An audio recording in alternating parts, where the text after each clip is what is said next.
and I quote her, "One is not born but becomes a woman. No biological, psychological, or economic fate determines the figures that the human female presents in society. It is civilization as a whole that produces this creature intermediate between male and unit, which is described as feminine." I unquote. She maintains that since ages, women have been generally compelled to occupy a secondary place in the world in comparison to men. And she further feels that this secondary position is imposed onto them not by biological or natural characteristics, but by dominant social and cultural ethos, which is in fact created, constructed, or made by men. In my opinion, women is the wind beneath the wings of men. She is the light that dispels the darkness. She is literally the originator or giver of life. She provides the foundation to a family, and yet, ironically, she has been victim of dominant patriarchal ideologies which subjected her to a cramped existence. Cultural ideologies get embedded among men and women through various texts and also through different ways of conditioning women or say girls. And here I would like to mention Pam Morris, who in his work, say Literature and Feminism, states, and I quote, "It has traditionally been believed that creative forms of writing can offer special insight into human experience and sharpen our perception of social reality.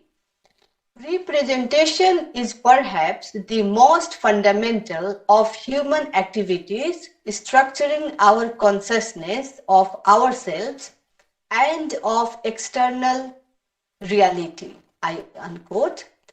So representations get influenced by culture, and in the same way, what culture is capable of being shaped, molded, modified, and affected by representations, thereby directing society's attitudes, values, perceptions, and behaviors. And we all know, since ages, various scholars, scientists, poets, novelists have been using different representational modes to express their thoughts and ideas, and also the values inherent within the social system. It also includes the portrayal or depiction of women in various forms of literature, and these representations are authentications of dominant sexual ethics and cultural ideologies of various different times, had always approved the rules and norms which subordinates women and maintains a facade that such subordination is for the essential good of the society, and these ideologies are propagated through various texts. Now I'll be talking about some writers as to how and who were those writers who tried to conform to the so-called accepted image of women and how they were dealt with. So we have many writers who conformed to the accepted image of women and created such stereotypical women characters in their works, while there were a few who tried to question and also subvert such images of women, but many such works were banned and writers and publishers were punished. If there was any deviation on the part of the writer or say author from the generally accepted norms and conventions of literature, which was strongly censored by society, then they were severely criticized. Patricia Stubbs, in her work Women and Fiction, maintains, and I quote, if a novel violated social and sexual conventions, it was not just frowned upon or ignored. Society operated an extensive apparatus for banning as well as bulldozering, and it did not hesitate to use it. This meant that if they wanted to be published at all, writers had to accept severe restrictions on the scope and treatment of their material. Most stayed well within the moral conventions, but if a novelist did step out of line, he or she was likely to be silenced by publishers, editors, or librarians. There was also the possibility of prosecution under the Obscene Publications Act 1857. But as a general rule, unofficial private censorship worked efficiently enough to enforce what we call public morality, and I unquote. However, this did not stop the writers from depicting female experience. One such writer was Thomas Hardy, who tried to challenge or say question the social taboos in literature. He can be safely complimented for trying to recreate female characters in the novel, showing inner conflicts and sexual desires, which was previously rarely found in English fiction. In the female characters like Eustacia Y in The Return of the Native, Tess in Tess of the D'Urberville, Sue Bridehead and Arabella in Jude the Obscure, Bathsheba from Far from the Madding Crowd, etc. He had attempted to create wonderful women characters. Jude the Obscure was banned for its indecent content, like Jude's open sexual relation with Arabella and Sue, its attack on holy wedlock, etc. So future writers like D.S. Lawrence were indebted to Hardy because from then on, future writers like D.S. Lawrence followed his suit, and D.S. Lawrence and others started talking openly about sexual or sexuality without any inhibition.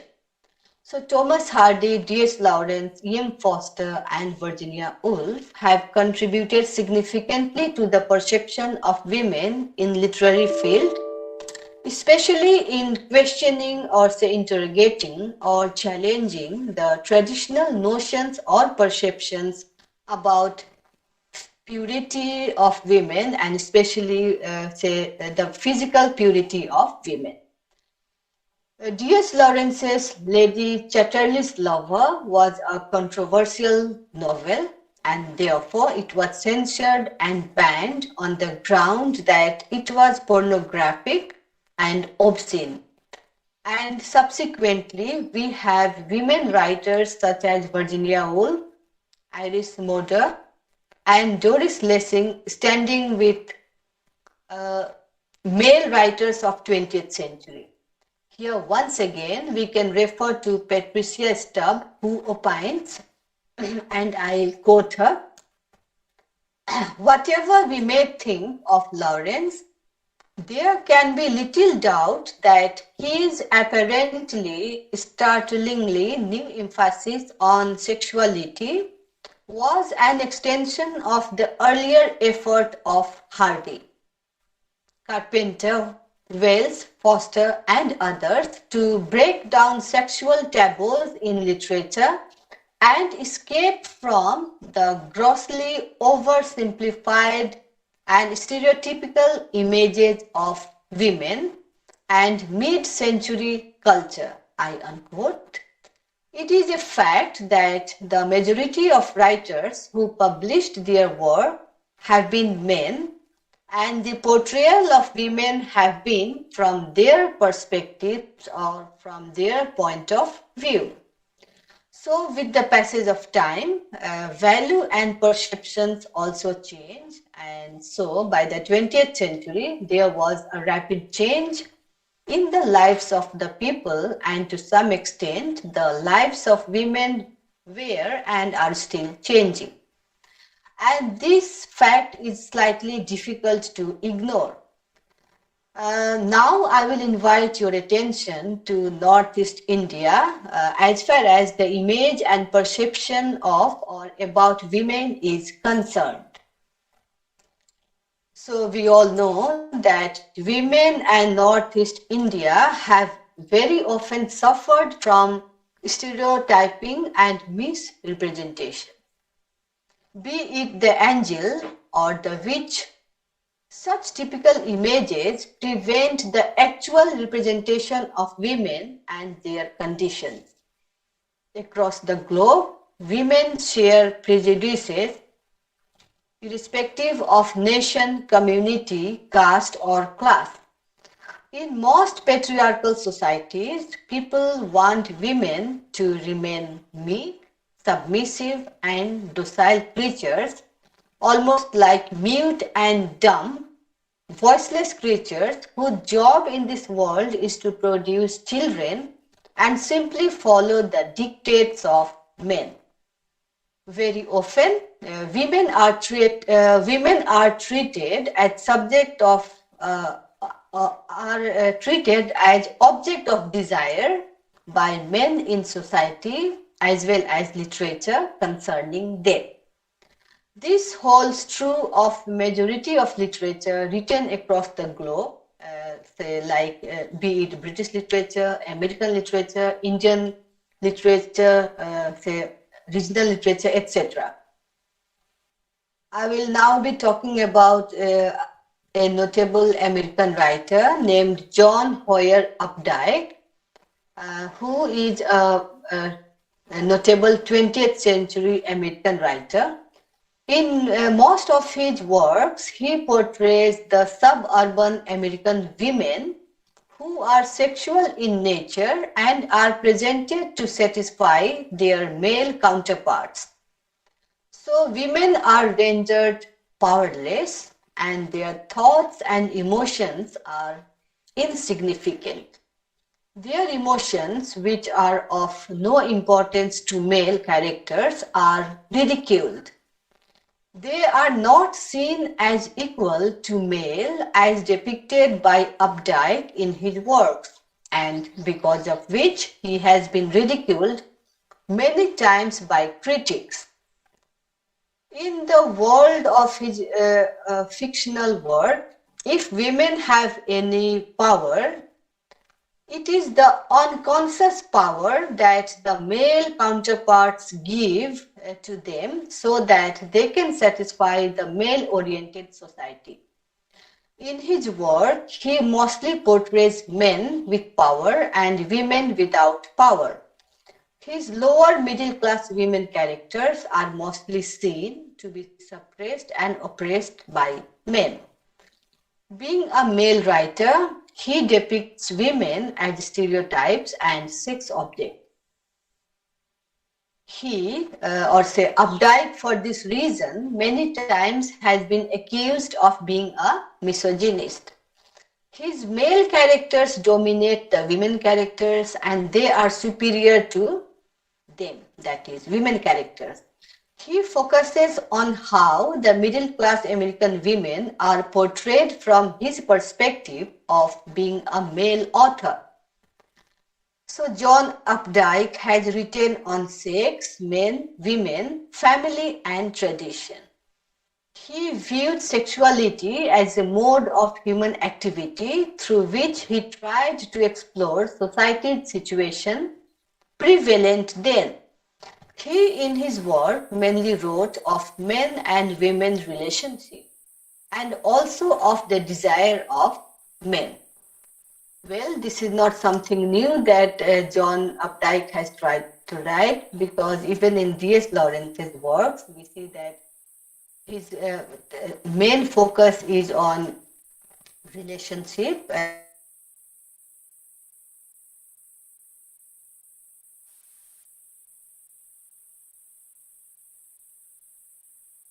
meant how men and women complement each other. But as far as Updike's work is concerned, we see that John Updike no doubt talks about men and women relationship, but then in course of his discussion, we see that he tries to treat women as someone who is at the receiving end. So this is the difference between Lawrence's treatment of women and Updike's treatment of women, where while D.S. Lawrence treats women to be on an equal footing with men, Updike almost treats women as someone who is at the receiving end and as someone who is made to be dominated by men. John Updike, in his work, most often ponder over the mystery of women and sex. He very well articulates the emotional life of his male characters so that he could express what many men feel but cannot express and explain. He chiefly talks about his male characters who are tormented, liberated, enthralled, baffled, and jazzed by the drive of the life force, driving them into the arms of women in the form of wives, girlfriends, mistresses, etc. The middle class, small town American women have remained excommunicated and exiled. The world of women, adds Simone de Beauvoir, in her seminal text work, The Second Sex Observes, is everywhere enclosed, and I quote this Simone de Beauvoir's statement. As far as women are concerned, I quote her, is everywhere enclosed, limited, dominated by the male universe, high as she may raise herself, far as she may venture, there will always be a ceiling over her head, walls that will block her way. I unquote her. So women's oppression is the most widespread and deepest form of oppression in society. Patriarchy has assumed that women are naturally inferior to men, lacking in rational thought. This position of women as being inferior is man-made construct. As she is biologically endowed with the supreme task of reproduction to carry the human race forward, it is considered to be imperative on her part to subsume her individuality and serve the needs of her husband. Based on this assumption of inferior position, women are called the others. In reality, Updike examines the American middle class society where the male experience is influential and powerful, in which the white women experience pain, oppression, suppression, isolation, and vulnerability. The white middle class women in his fictional work, face the reality of subjugation of gender in the male-dominated American society. Updike presents his characters in such a way that they support his internalized concept of society and his male perspective. This arrangement, where one places man as the self and women defined as the other, as discussed by Simone de Beauvoir in her work The Second Sex, allows the masculine counterpart to have the power and authoritarian rule. Updike seems to reinforce the patriarchal conception of women in most of his works and show how women need men for their personal growth, which reflects his misogynistic attitude. We see how the image of John Updike as an author who celebrates the male sexual power treats the female characters in his works as mere sex objects. It also discusses about the damage that men inflict on women as well as about the suppression and oppression of middle-class women in the male-dominated American society. The female characters in Updike's novels are ordinary and mostly from the middle-class, small-town American society who are depicted from a male author's point of view. John Updike, in most of his works, portrays women, criticizing them as being mere wives and sex objects. That is the reason why many critics have accused John Updike of the way he has portrayed his women characters as stereotypical. John Updike, often in the portrayal of women characters in his work, criticizes them as, say, inferior beings and merely as objects. And what kind of objects? As objects which would be giving pleasure to men. He made efforts, John Updike made efforts to deny this accusation in his depiction of women by writing works like The Witches of Eastwick and say the work like S and others. Now I will invite your attention to British writer named William Golding. So Golding's women either seem to be only passing through the story without having or showing any substantial agency of their own or are completely absent in his fiction. While considering women to be much above men, he treats them in his novels as simply non-entity or as objects of desire who, according to his whims and fancies, make their appearance and disappearance, while sometimes they are absolutely absent. This sort of treatment of women by Golding in his writings have led the critics to debate that Golding was thorough in say written or spoken communication or debate, and his novels are a representation of the same.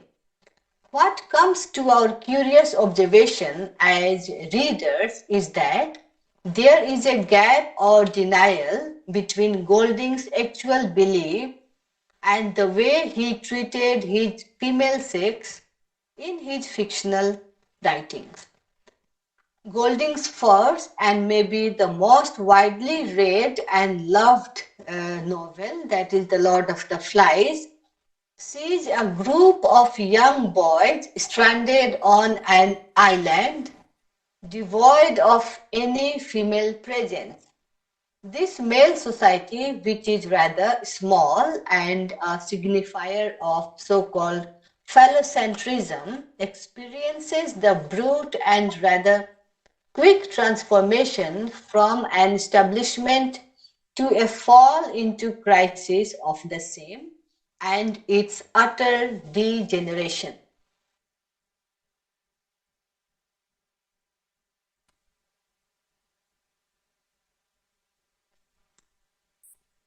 The lack of a feminine presence may have contributed to the ultimate chaos that ensues and signifies the loss of innocence in a final dance with death. Does the plot dictate their absence, or is it a conscious choice on Golding's part?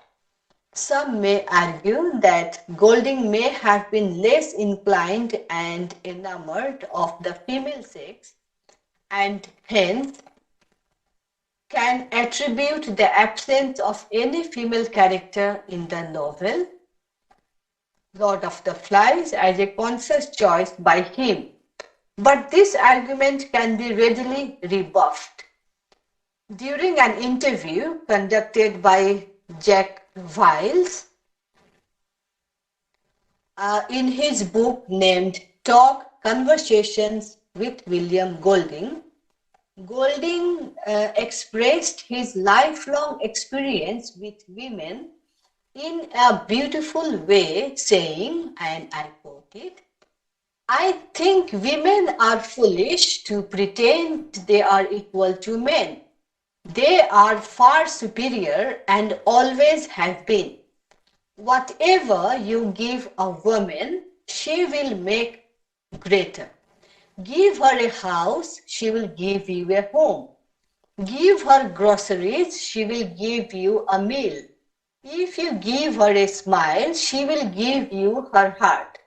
She multiplies and enlarges what is given to her." And I unquote. The above viewpoint of the author, that is William Golding, gives us a concise idea of the author's intentions and his idealization of women. He regards them foolish, but only because he feels women want to be equal to men, whereas he personally believes them to be more than equal. His novel, named The Inheritors, is set in the exotic prehistoric times. This novel can be ideally viewed as the first of Golding's, which has the presence of a strong female character named Fa.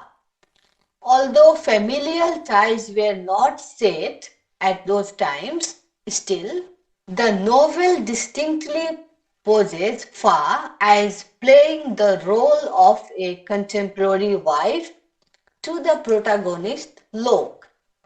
Her presence in the novel provides emotional and spiritual support and sustenance to Locke.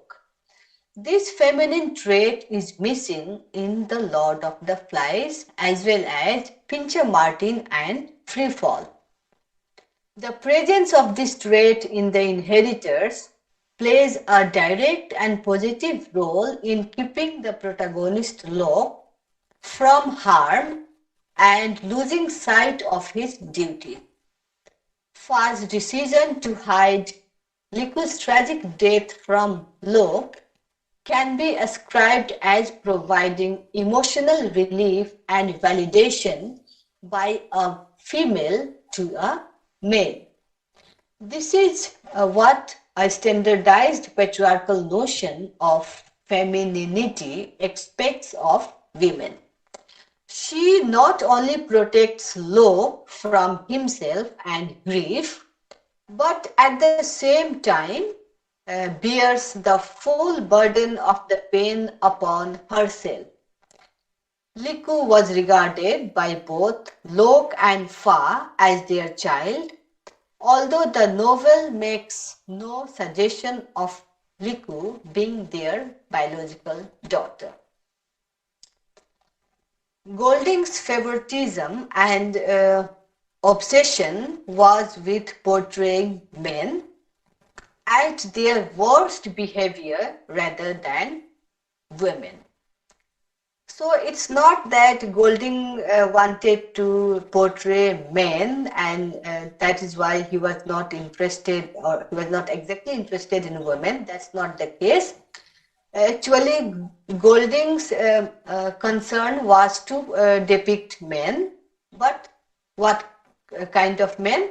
He wanted to depict men at their worst behavior rather than women. But Golding's possession is not men, mind you. It is showcasing the extreme behavior of mankind, and by mankind he means both male and female. Their fears, their inherent goodness and evil.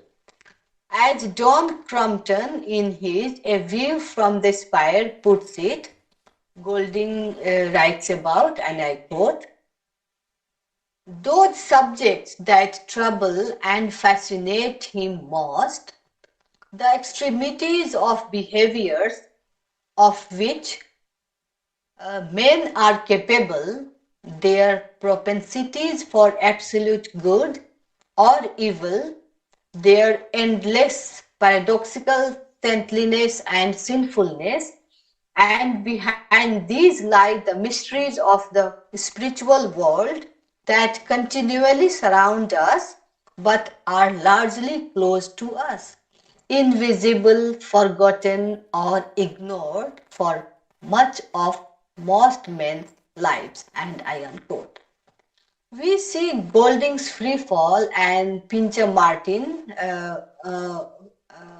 where the female figures are treated as objects. And the central characters in these two works are named Samuel Mountjoy and Christopher. So these two characters feel certain of doing well in their life without the help and support of women who love them. Both the characters are unconsciously led towards a path in their respective life journey, which inevitably makes them both view women as an object. This objectification ultimately makes Sami extremely impulsive in his relations and feelings towards women, whereas Christopher can only think of destroying the innocents. Mary possesses as everything else in his life seems meaningless. In their lives, both these persons, that is, both these male characters, have mother-like figures when in their childhood, and so their longing for approval from them is very obvious. Although both have an innate subconscious which needs to be loved tragically, they run away at the exact moment when it finds them. So, as portrayed in Golding's Free Fall, the protagonist Samuel Mountjoy recounts his past to pinpoint the exact moment of loss of innocence. When he compares himself with those corrupt boys, Sami realizes that in comparison with him, the boys have lost their morality and abused their moral compass. This is reflected by Sami's character in the novel itself when he reflects, and I quote, "I was innocent of guilt, unconscious of innocence," and I unquote.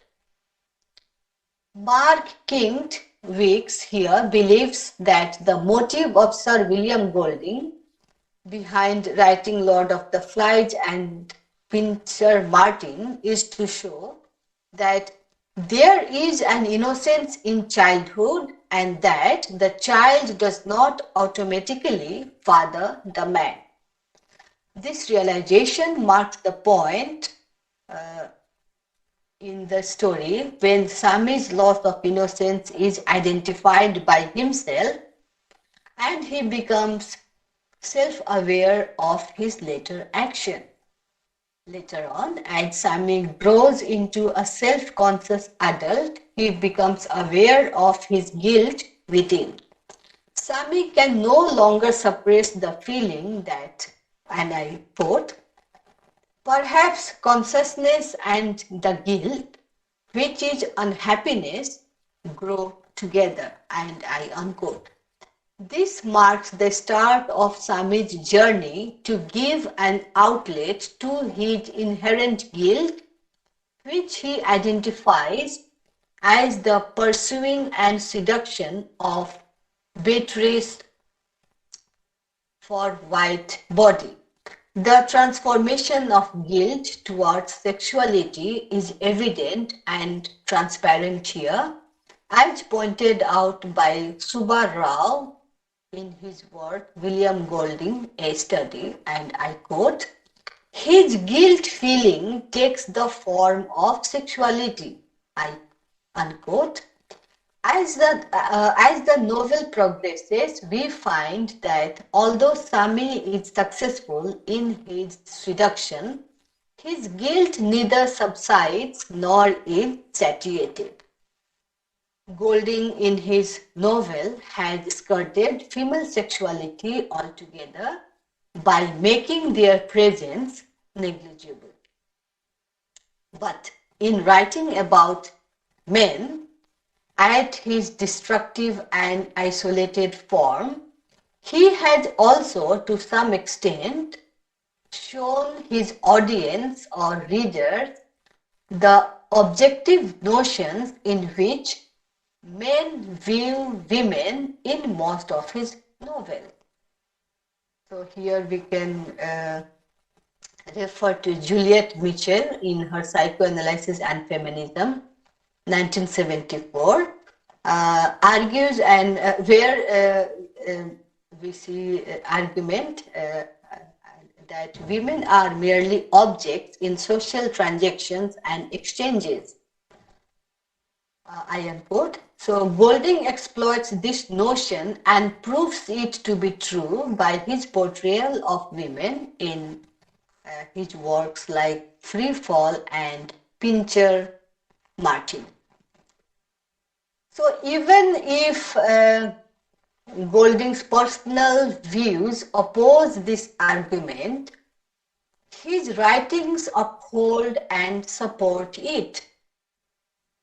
That is, Golding in his interviews had rightly said with a lot of confidence and with so much of assertion that he holds women in great esteem, and he always have been of the opinion that women were far superior to men, and it was foolish on the part of the women to think themselves inferior to men. But then when it came to his writing, we see that he does not exactly say, stand his ground, wherein he had said that women are superior to men. So when we analyze this, or when we read in between the lines, when we read his interviews in between the lines, we can say that even if his personal views oppose this argument, his writings uphold and support it. And to further throw light on my presentation, I will talk about some more works from say different parts of the country. And ironically, media, telecommunication and literature have proved to be effective medium to continue and support such belief system. However, with changing time and changing circumstances, most women have raised their voice against their imposed voicelessness injustice, and repression. In India itself, conditions of women present a dismal sight. A country which has been worshipping goddess for centuries had also been practicing till a few decades back a very inhuman practice called sati, where a woman is burnt alive forcibly in the pyre with her dead husband. Indian society being strictly patriarchal, except in few regions, there have always been strict norms and codes of conduct, especially for women. Very often, women are constrained by limitations imposed upon them by society. As per the patriarchal norms, a woman should be an epitome of chastity and moral goodness. Femininity was marked by gracefulness, benevolence, meekness, as well as docility and delicacy. In Ramayana, even Sita, who embodied every feminine virtue, was forced to face the test of chastity. Such texts as the Ramayana, which was written centuries back, still reigns supreme in the hearts and minds of millions of readers. And in fact, it is this text that conforms to and consolidates centuries-old patriarchal norms. With changing time, women have begun questioning, challenging, or interrogating the unreasonable, unjustifiable, repressive codes of conduct reserved only for them. As in life, so also in literature, it was felt necessary to break the stereotypes of the ever-obedient, sacrificing, chaste women or morally depraved women. It had become important to do away with the injustice and marginalization in life as well as in literature. Now I will be inviting your attention to a short story named Durga, written by Manorama Medhi from Northeast.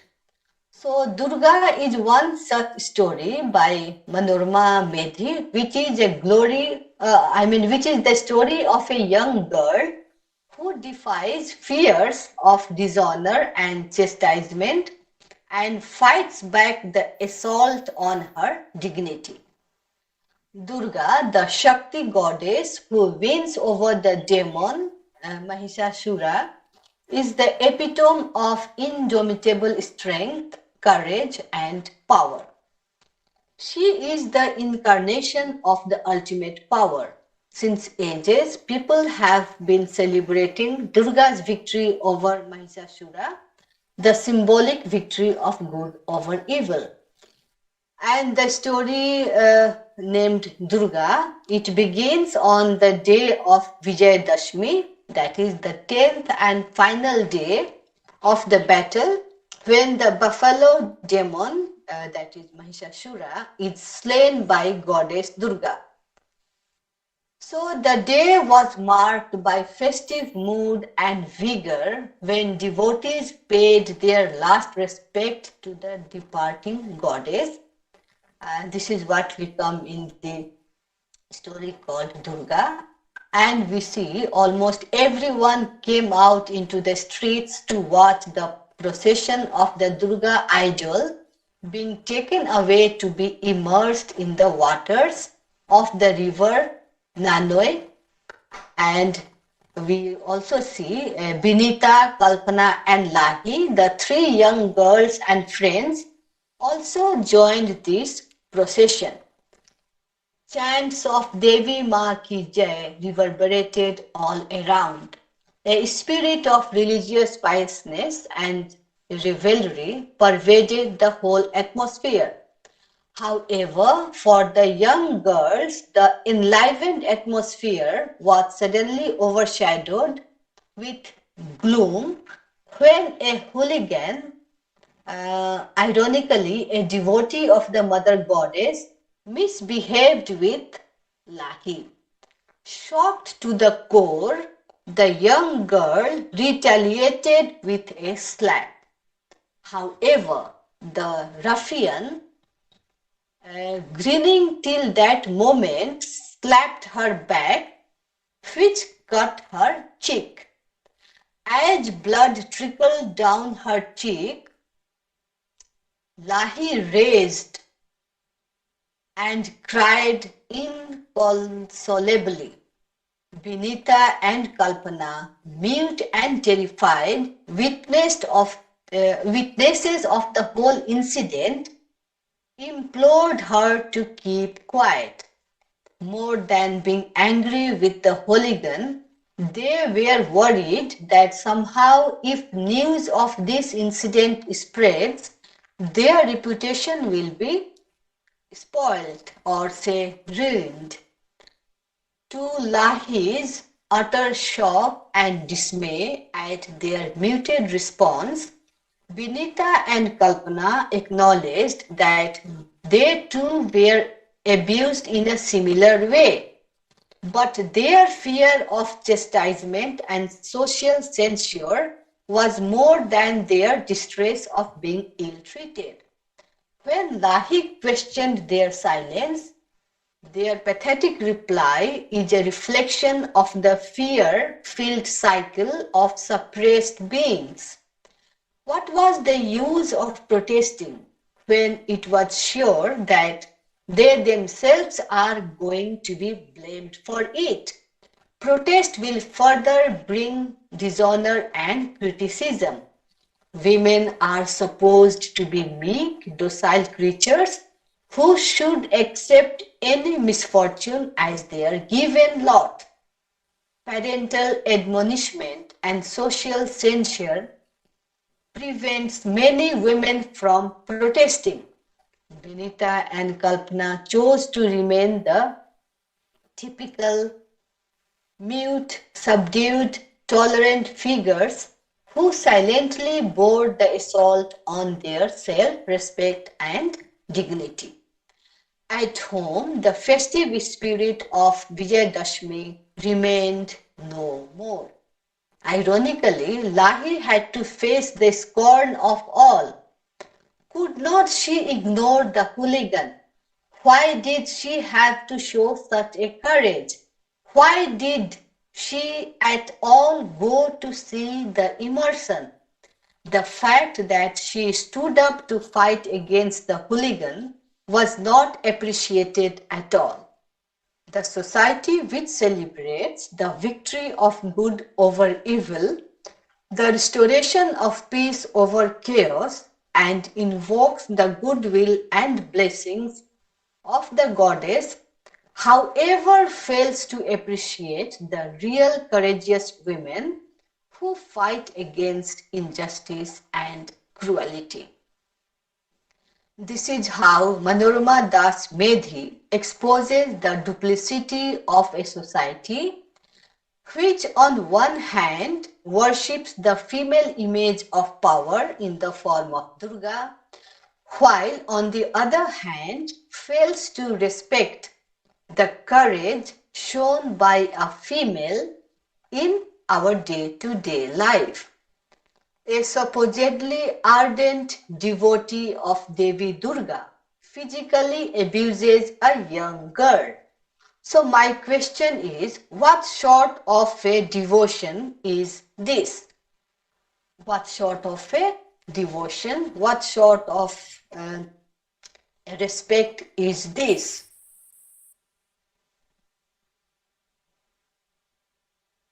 So what sort of worship is this? What sort of devotion is this? Or is this devotion limited only to the worshipping of clay or stone idols? This reverence does not extend to showing respect to an actual women living in society. In a patriarchal society, women have mostly been occupying a marginalized position in relation to men, leading to their suppression, oppression, and a lurking fear within themselves against the dominant group, that is, men.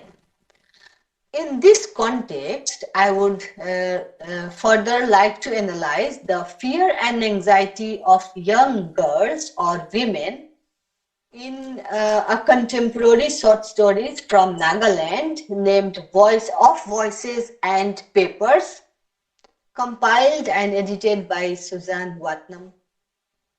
And from this text of short stories, I have simply taken two stories named Martha's Mother by Hikali Zimomi and Lost with Dignity by Suzanne Lotha. So I will be talking in brief about these two stories. So Martha's Mother is a short story, or Martha's Mother is a story of a woman who tries every possible means to provide some kind of economic stability to her daughter called Martha. And we see that as mother, she is much interested in seeing her daughter taking up some government job. For Martha's mother, it was important that Martha takes up some job in the government office so that she could be in a position to look after herself. It was not at all in the mother's mind that her daughter would get married and depend on her husband economically after marriage. She wanted that her daughter Martha should earn her own livelihood. But finally, we see that the daughter she runs away and gets married, and her mother dreams remains unfulfilled.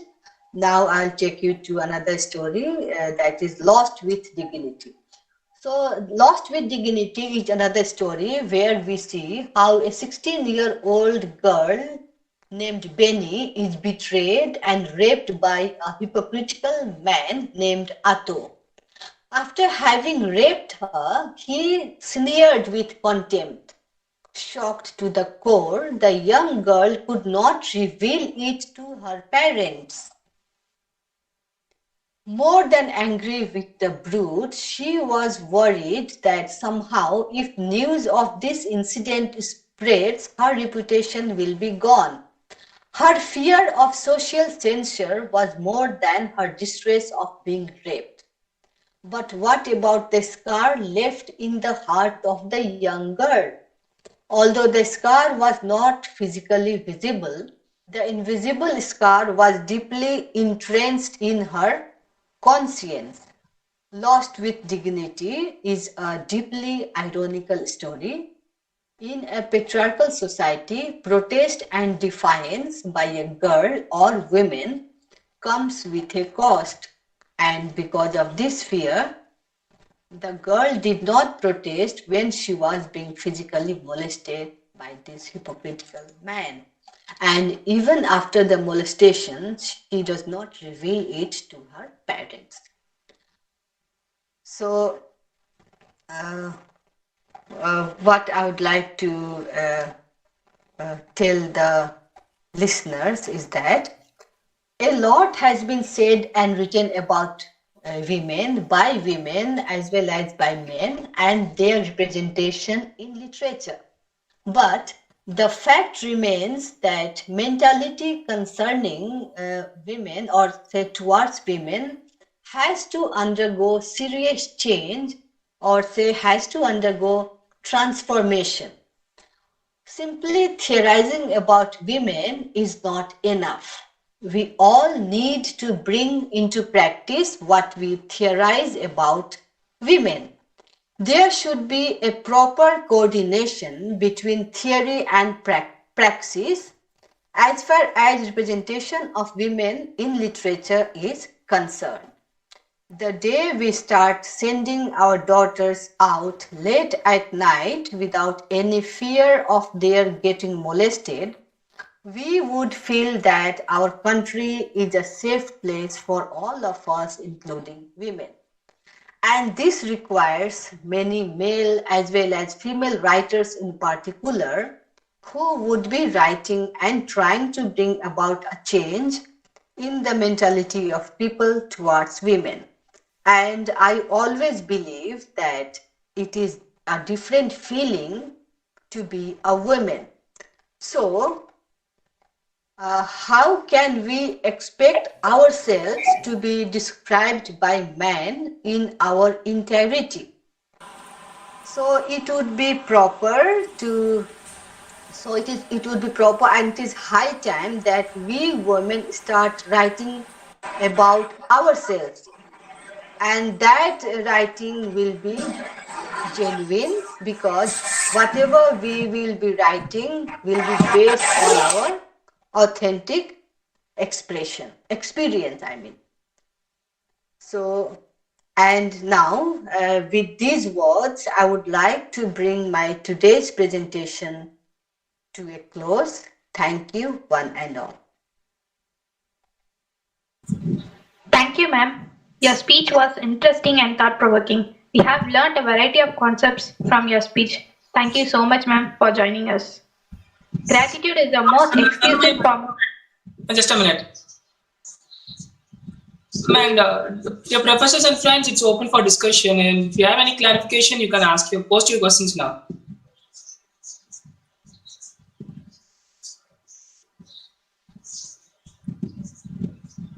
Or you can unmute and ask your questions too. If you have any clarification, you can unmute yourself and you can share.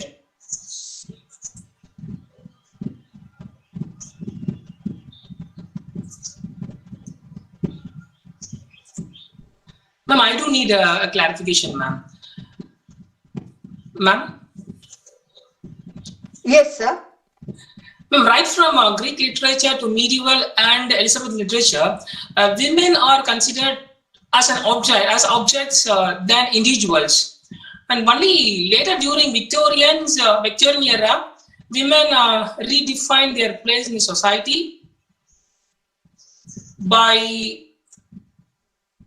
accepting images of themselves. But only in the 20th century, women develop deep into strong individual roles. Even though women writers, they write about women, they have always depicted characters that are inferior. What are the reasons for that, ma'am? Yes, sir. Thank you so much for your question.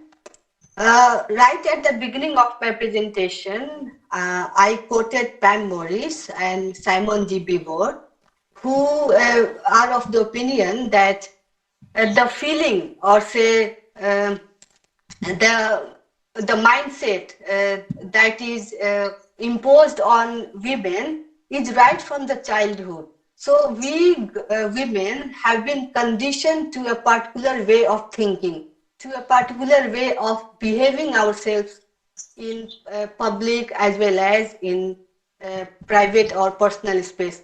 So this kind of conditioning, this kind of, say, upbringing, this kind of molding that is thrust on us, whether we like it or not, go a long way into making this creature called women. So it is. So sometimes it gets ingrained in our psyche as women. All right. So that is the reason why, even if we write or even if we express ourselves, we cannot exactly get back at the heart of the matter. So this is how I would look at it, sir. Thank you, ma'am. Ma'am, it's a question in the YouTube from Komati Loganathan. Could you tell me the present contemporary writer's view on women? Yes. So contemporary views the views of contemporary women writers are that they are trying to assert themselves. They are trying to be heard as men, even without their being like men. Even if they do not try to be heard, they are always heard, because we always say that it is man's world. But that is not the case with women. So contemporary women writers, like, they are trying to make their presence felt. So, and they are trying in a very, very, say, um, um, they are trying their level best to express themselves, but then they are, at the same time, they are also encountering the kind of experiences that they are undergoing in order to be heard, or in order to be acceptable. Because the so-called new woman, the so-called liberated woman, or the so-called modern woman, uh, men, they find it very difficult to accept women who tries to conform, or who tries to, say, interrogate, who tries to challenge the patriarchal ideologies laid on them. So they are trying to portray themselves, and they are also trying to write back. I was struggling for this word. So they are trying to write back, they are trying to be heard, but then it comes with a price, it comes with a cost. So this is how I look at it. And thank you, ma'am. Another question from Sahaya Selvi. How do women break themselves from social beliefs? Can you suggest some psychological solution? Sir, could you repeat yourself?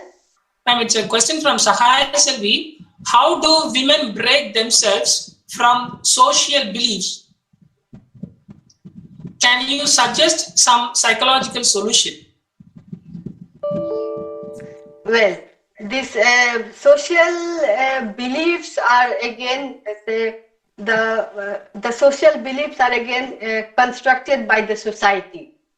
So how far we try to go by those social constructions is up to us. So if you are ready, if you are willing to be guided, governed by those social constructions, it's ultimately our choice.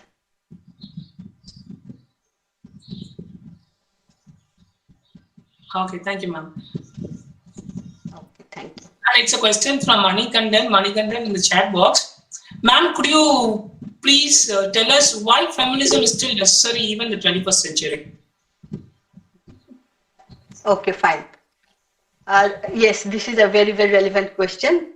See, feminism is still very, or feminism is very important even in the 21st century, because we still feel that we have not been given the due importance in our society. So feminism is still an ongoing process. Still a lot more have to be achieved. So we cannot afford to be lying complacent. So that is why feminism is still. Okay, thank you, ma'am. Okay. Yes, sir. Yes, Mukherjee, sir. Welcome, ma'am. Yes. Dr. Selva Kumar, I put a question, I think, which will be very relevant because ma'am just spoke on feminism. Okay. Could you please find it in the chat box? Just a minute. Yeah, yes.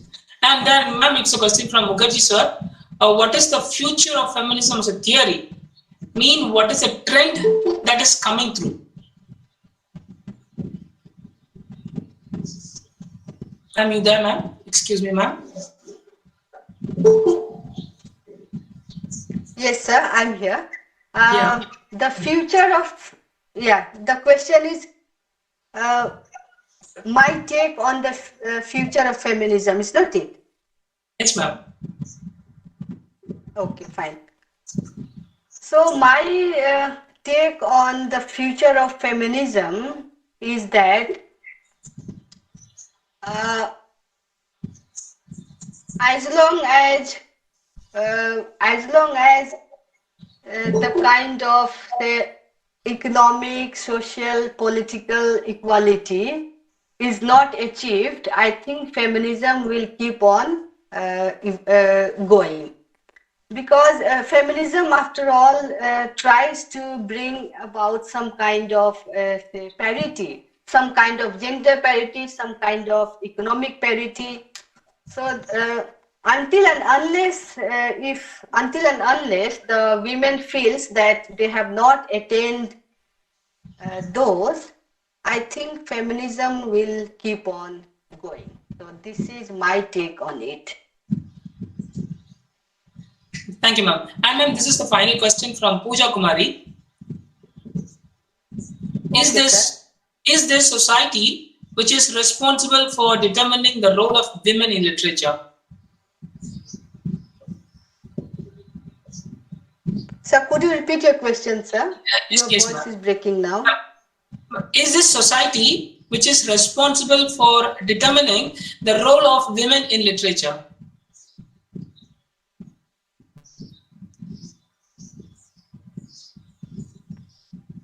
Of course, sir, everything revolves around the society, because it is the society that conditions women to think in a particular way, to dress in a particular way, to conduct herself in a particular way. So definitely, only when the society is mentally enlightened and when the society is in a position to accept women in her entirety, then yes, definitely, we women will feel that we have achieved our goals. So society is the in thing. It is the society that determines the role of a woman, or say the existence of a woman. I will give you one example, say at a very micro level. And then maybe I will be in a position to explain myself better. See, even in an educated family, say if a daughter today wants to go out, maybe at night, the first thing that the parents will tell her is that, are you going alone? And if she says yes, then the parents will tell her that, why don't you take your brother along? But look at the brother, even if he comes back late at night, even if he comes back at midnight, parents will not be bothered. Parents will not be bothered at all. So the same thing is happening even at the macro level, even at the societal level. So the acceptance should start right from the say family. But yes, the parents also, they are concerned. So they feel hesitant to send their daughters alone at night. But had the society been looking at women or at say girl child differently, or say had the society been looking equally at both girls and boys, then maybe they would have not thought twice to leave their daughters alone. So definitely society plays a bigger role as far as the existence of women is concerned, and as far as the existence of women in the sense that how women should conduct. If the society is in a position to accept that yes, women can behave as men, then the problem will, most of our problems will end there, or we will have solution to most of our problems there. Hope I have made my point clear. Yes, ma'am. Thank you, ma'am. Ma'am, and question from Dr. Bhairavan. What is the difference between black feminism and feminism?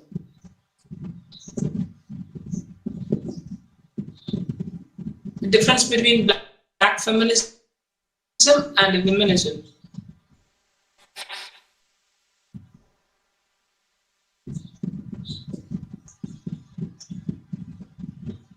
Yes. Womenism is to do with womanhood.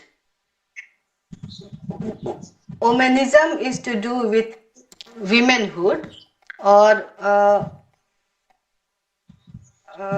it has to be women centric. Womenism is to do with womanhood. Womenism has to do with the experiences relating to women, and black feminism is again a broader kind of a movement wherein, say, uh, blacks are trying to look for equal kind of acceptance.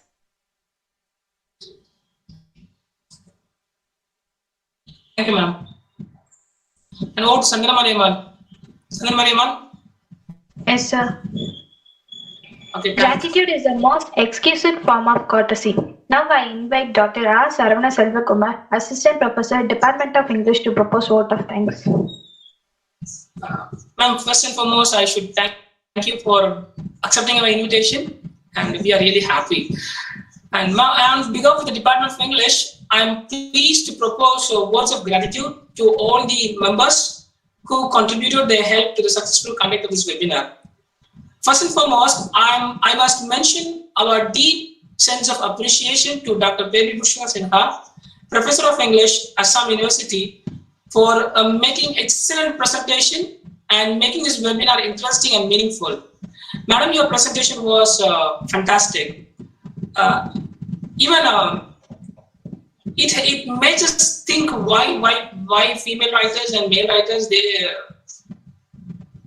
have never talked the superiority of women, and your ability to interact with the audience and sustain their interest throughout the presentation was mind-blowing. The team is most grateful to you for your collaborative efforts, ma'am. And I would like to take this opportunity to place on record our hearty thanks to our respective secretary, the principal, and the director for extending their fullest support whenever the Department of English approaches them to organize any such program. Thank you, sirs and ma'am.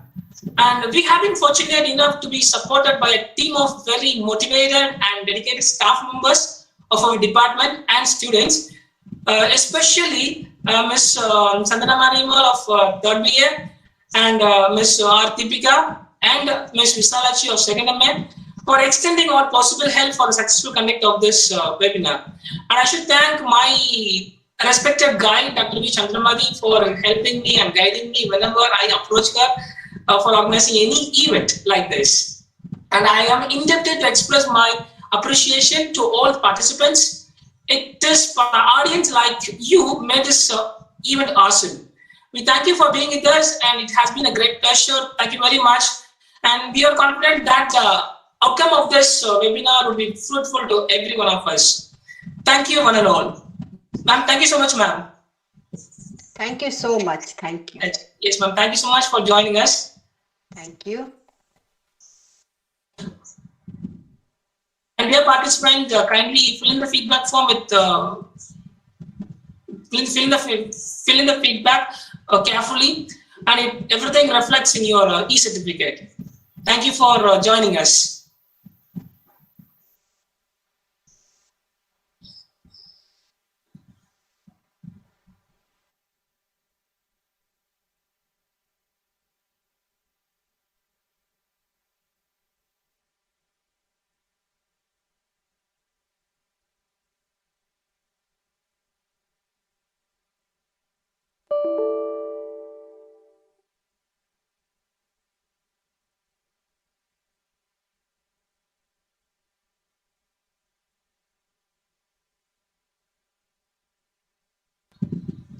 Dr. Vairavan sir, thank you for joining us today. And Professor. Thank you, sir. Thank you so much, sir. Sir, happy to see you here. Yeah, meeting you after a long time. Yes, sir.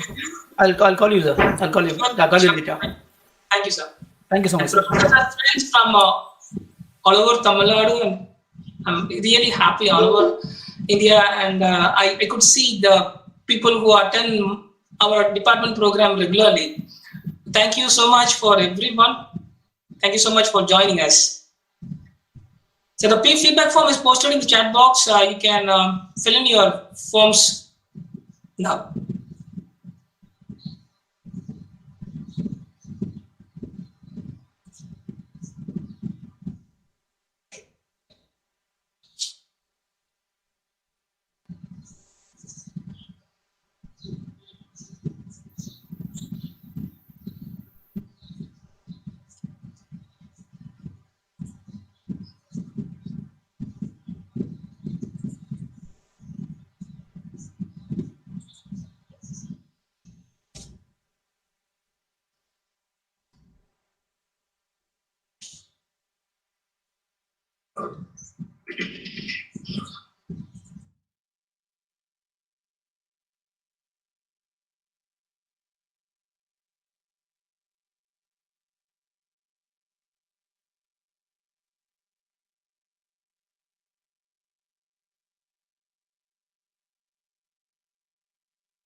Saranand sir.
Bharat sir, thank you so much.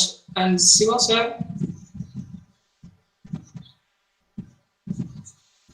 Saranand sir, link open ஆகுதா sir? feedback link எனக்கு open ஆகல, எல்லாத்துக்கும் open ஆகுதா? ஒரு சின்ன doubt தான். Sir response வெளியிட்டு இருக்கு சார். 80 இதற்கு 80 விழுந்துச்சு சார். ஓகே சரி, okay sir, no problem. Okay sir. Sir இன்னும் 2 நிமிஷம் கழிச்சு ட்ரை பண்ணுங்க.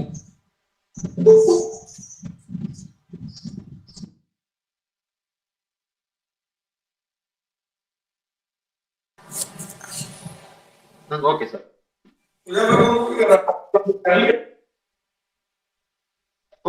Okay sir.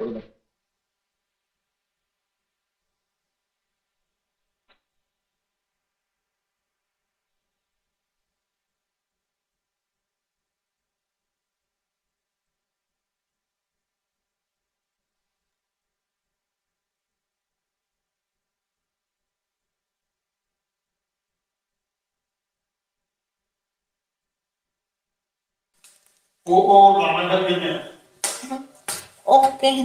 Hello.